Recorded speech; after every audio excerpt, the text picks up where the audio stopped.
Pemirsa, masih banyak orang yang takut untuk berinvestasi karena takut akan resikonya. Namun ternyata tidak berinvestasi pun memiliki resiko. Kita akan membahasnya di sini bersama saya Chandra Dewi, tentunya dalam Cerdas 5 Menit. Dan di studio Metro Manulife telah hadir Ibu Krizia Maulana, seorang investment specialist dari PT Manulife Asset Management Indonesia. Selamat pagi Bu Krizia. Selamat pagi Mbak Chandra. Bu Krizia, kita tahu bahwa investasi itu memiliki resiko ya, tapi ternyata tidak berinvestasi pun memiliki resiko rupanya ya. Iya, ada resikonya dan ini yang tidak disadari oleh banyak orang. Mayoritas masyarakat Indonesia masih takut berinvestasi karena mereka takut kalau uangnya bisa berkurang kalau diinvestasikan. Oleh sebab itu banyak dari masyarakat kita masih menyimpan uangnya pada tabungan atau deposito saja, walaupun sebetulnya penggunaan dari uang tersebut masih dalam jangka waktu yang lama, misalnya pensiun. Memang berinvestasi mengandung resiko, namun tidak berinvestasi pun juga memiliki resiko. Resikonya apa? Resikonya adalah menurunnya daya beli uang karena adanya silent robber yang bernama inflasi. Bisa dijelaskan inflasi yang dimaksud seperti apa? Inflasi adalah proses kenaikan harga secara umum yang terjadi secara terus-menerus. Ibaratnya Mbak Chandra, inflasi ada seperti perampok yang merampas uang kita karena inflasi menggerus daya beli. Oke, kalau untuk kehidupan kita sehari-hari nih supaya pemirsa lebih paham betul, seperti apa? Bisa diberikan contoh? Contohnya gampangnya seperti ini. Dengan rata-rata kenaikan inflasi sebesar 7% per tahunnya, di tahun 2000 dengan uang 10.000 kita bisa membeli beras 4-5 kg.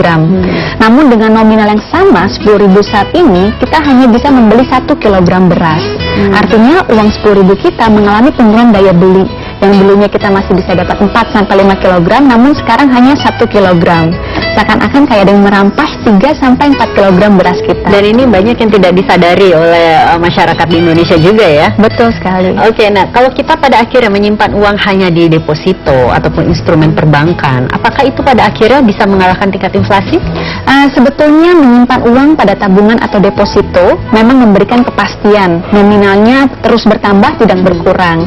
Namun penempatan pada deposito atau tabungan dalam jangka waktu yang panjang berpotensi untuk memberikan imbal hasil yang negatif.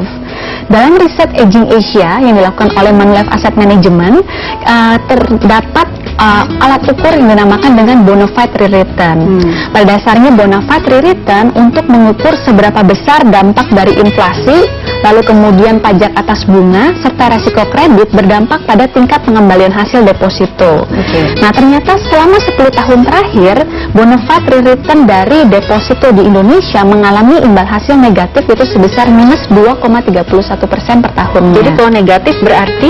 Artinya adalah setelah memperhitungkan inflasi, lalu kemudian pajak atas bunga dan resiko kredit, nilai real dari imbal hasil deposito kita mengalami penurunan, bukan mengalami penambahan. Kalau begitu ada saran bagi pemirsa di rumah barangkali, Bu Krizia? Seperti yang kita ketahui, memang investasi mengandung resiko, namun tidak berinvestasi pun juga memiliki resiko. Oleh sebab itu, selain menempatkan dana pada tabungan atau deposito, maka kita juga bisa menyisihkan uang untuk berinvestasi. Oke, tapi berinvestasi kan biasanya agak mahal ini ya, kesannya seperti itu. Ada tidak investasi yang bisa dijangkau oleh seluruh masyarakat? Betul. Banyak orang memiliki penafsiran yang keliru bahwa investasi membutuhkan uang yang besar, dana yang banyak.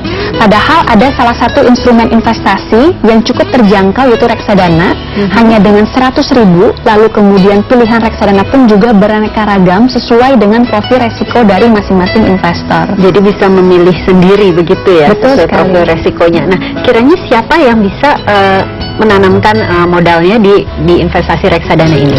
Siapa saja bisa berinvestasi asalkan memiliki KTP, bahkan ibu rumah tangga pun juga bisa berinvestasi di produk reksadana. Oke, baik. Barangkali ada saran terakhir untuk pemirsa di rumah, paling tidak untuk menyadari bahwa memang ada bahaya untuk resiko tidak berinvestasi. Sarannya hanya satu, jangan lupa kalau memang investasi mengandung resiko, namun tidak berinvestasi pun juga memiliki resiko. Baik, terima kasih Bu Krizia atas kehadiran dan informasinya. Dan pemirsa, demikianlah Cerdas 5 Menit, Cerdas Finansial untuk episode kali ini. Saya Chandra Dewi, terima kasih atas perhatiannya. Sampai jumpa.